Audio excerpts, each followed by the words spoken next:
So students, आज हम binary files का एक प्रोग्राम करेंगे।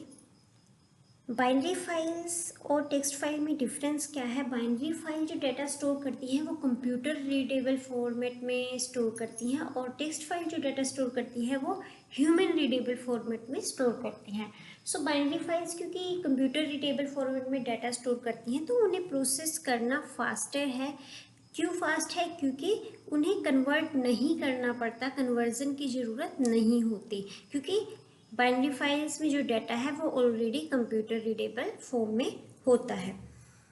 अब देखिए, बाइनरी फाइल्स पर कभी भी कोई भी ऑपरेशन करना है आपको सबसे पहले एक मॉड्यूल इंपोर्ट करना पड़ेगा, दैट इज पिकल। यानी कि बाइनरी फाइल्स पर रीडिंग, राइटिंग, अपेंडिंग किसी भी टाइप का ऑपरेशन परफॉर्म करने से पहले आपको प्रोग्राम के अंदर एक पिकल मॉड्यूल को इंपोर्ट करना पड़ेगा।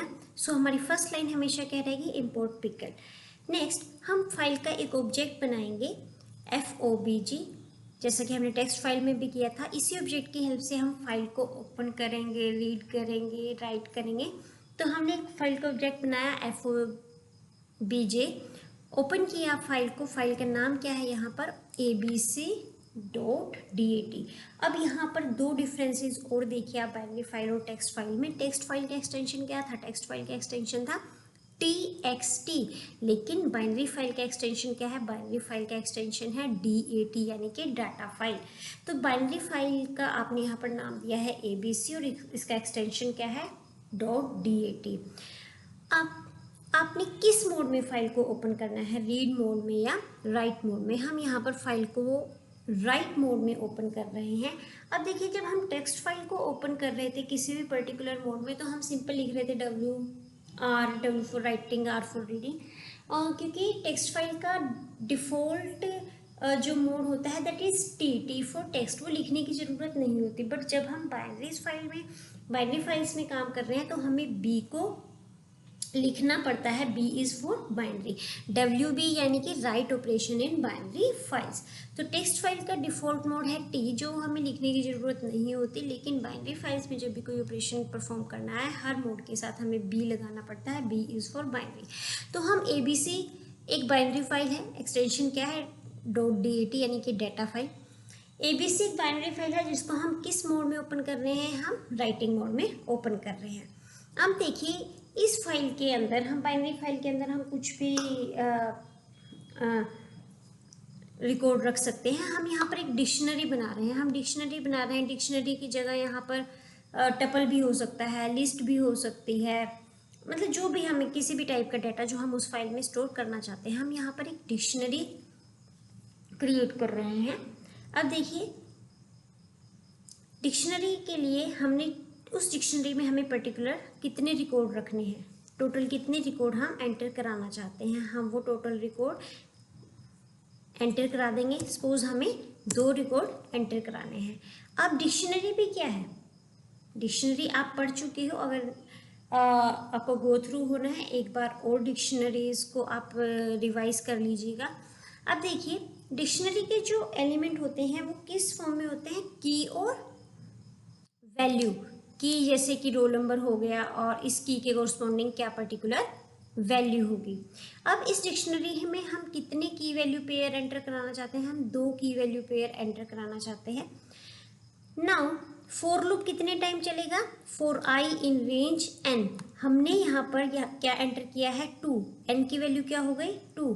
तो यानी कि अब ये लूप कितनी बार चलेगा? फॉर लूप चलेगा 2 बार, यानी कि 2 बार ये रोल नंबर और नेम। यहाँ पर की वैल्यू पेयर में हमारा क्या है?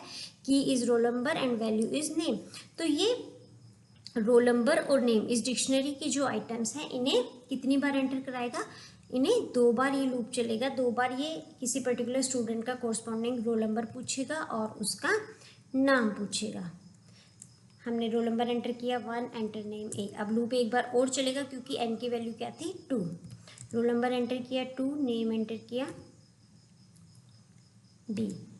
अब देखिए, ये राइट हो चुका है। राइट कैसे हुआ?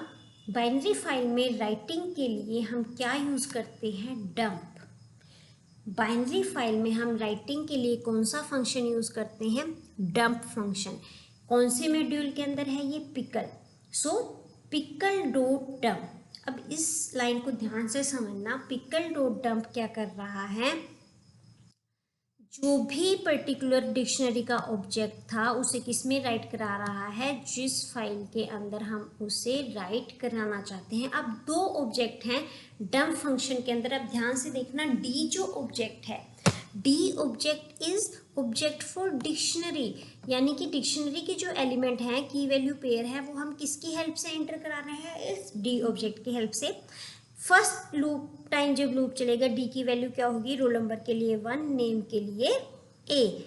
तो ये डी क्या कैरी कर रहा है अभी, रोल नंबर के लिए 1, नेम के लिए ए। और F O B J is what, F O B J ये ए बी सी फाइल का ऑब्जेक्ट है, यानी कि डी के अंदर जो भी डाटा है ये कहाँ राइट हो जाएगा, ये ए बी सी फाइल के अंदर राइट हो जाएगा।